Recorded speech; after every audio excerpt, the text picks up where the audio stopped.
যখন যেটা পাই দিলে তো হইব না দোস্ত। মোবিল বইলা মোবিলই দিতে হইব। মোবিল বইলা টেবিল দিলে তো হইব না। ঠিক মোবিল দিলে ইঞ্জিনে গাছ জমবো না, ক্ষয় হইব না, অতিরিক্ত গরমও হইব না, গাড়িও যখন তখন বয়া থাকবো না। তাইলে এখন থেকে সব ট্রাকে মোবিল ডেলবেগ লেজেন্ডই দিমু। আসসালামু আলাইকুম ভিউয়ার্স, আমরা যারা নতুন গাড়ি চালানো শিখবো, দেখেন নতুন গাড়ি চালানো শিখতে গেলে প্রথমেই আমরা যেটা করতে হবে সেগুলো আমরা একটু দেখাচ্ছি। যে দেখতে পাচ্ছেন যে প্রথমে সিটে আমরা বসবো, চাবি দেখতে পাচ্ছেন আমরা নিলাম, সিট বেল্ট লাগাবো। তারপরে দেখতে পাচ্ছেন সিটে বসার পরে সিটটাকে এরকম সামনে পিছনে করে আমরা কি করতে পারবো, এই যে সামনে পিছনে নিতে পারবো, সেটিং করে নেবো নিজের মতো করে। তারপরে এই যে দেখতে পাচ্ছেন স্টিয়ারিং আছে এখানে, আমরা এখন স্টার্ট করি। স্টার্ট করতে গেলে অবশ্যই আমাকে কি করতে হবে, ব্রেকে চাপ দেওয়া লাগবে। আর ক্লাস থাকলে ম্যানুয়াল গিয়ার হলে ক্লাসে চাপ প্রয়োগ করতে হবে। দেখেন ব্রেকে চাপ দিলাম, বা দেখেন স্টার্ট করি আমরা, স্টার্ট হয়ে গেল। দেখেন এই জায়গাটা একটু খেয়াল করি আমরা, এই জায়গাটা যখন লাফালাফি করবে তাইলে কিন্তু বুঝতে হবে যে তেলে চলে গাড়ি। এখন যেহেতু লাফালাফি করতেছে না, সরাসরি গ্যাসে চলতেছে। মোটামুটি এইটুকু জিনিসও কিন্তু অবশ্যই নতুন যারা গাড়ি চালাবো তারা অবশ্যই জানতে হবে, তা নাহলে তেলের দাম বেশি, তেলে যখন গাড়ি বেশিক্ষণ চলবে তাহলে কিন্তু নিজেদের ক্ষতি হয়ে যাবে। এখন আমরা চালাই, দেখেন সামনে চলে যাব। তারপরে এখন দেখেন এইটা হলো ইন্টারনাল মিরর, আর এটা হলো সাইড মিরর। দেখেন এটা হলো সাইড মিরর, এটা সাইড মিরর। অর্থাৎ প্রতি মিনিটে 6 থেকে 8 বার এখানে তাকাবো, 6 থেকে 8 বার এই মিররে, 6 থেকে 8 বার এই মিররে তাকাবো, এবং ড্যাশবোর্ডের ভিতরে প্রতি মিনিটে 6 থেকে 8 বার তাকাবো।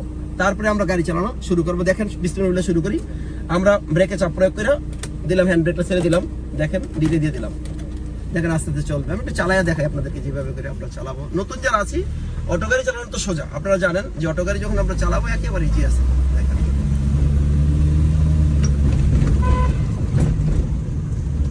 আমরা, দেখেন এই যে এখন বামে যাবো, বামের ইন্ডিকেটর দিয়েছি, এই যে দেখেন খেয়াল করেন, এই বামে যাবো, বামের ইন্ডিকেটর দেখেন। বামের ইন্ডিকেটরগুলো সঠিকভাবে না দিলে, প্রয়োজনে একটু একটু হর্ন দিলে ভালো।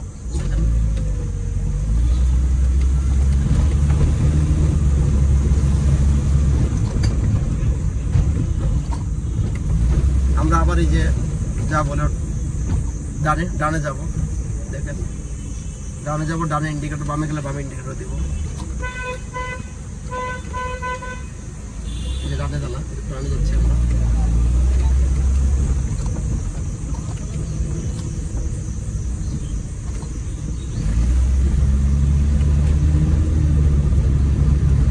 দেখেন একটা নির্দিষ্ট দূরত্ব রাখা সুন্দরভাবে গাড়ি চালাইতে হবে।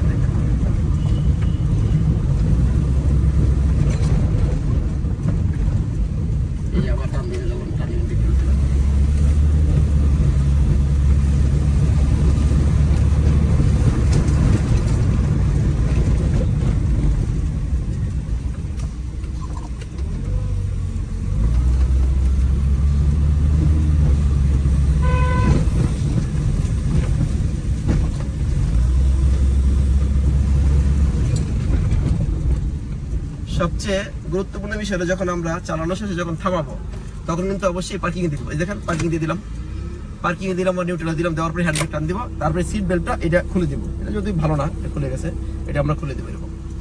তো মোটামুটি এটি যদি দেখেন সহজে আমরা অটো গাড়ি চালাতে পারবো। অটো গাড়ি চালানোটা সহজ। দেখেন এই যে ইন্ডিকেটরটা ঠিক করে দিলাম, এখন হলো খুলে দেওয়ার পরে অফ করে দিব। মাথায় রাখতে হবে অফ করার সময় আমরা যে ভুলটা করি সেটা আবার এরকম স্টার্টের মতো দিয়ে দিলে কিন্তু মানে সেলফ স্টার্টের প্রবলেম হতে পারে। এই জন্য কি করতে হবে, বিপরীত দিক ঘুরানো লাগবে, ঘড়ি কাটার বিপরীত দিক ঘুরানো, তাইলে পরে এই যে অফ হয়ে যাবে। যে অফ হয়ে গেল। মোটামুটি এটুকু দেখলে আমরা বুঝবো। ধন্যবাদ সবাইকে।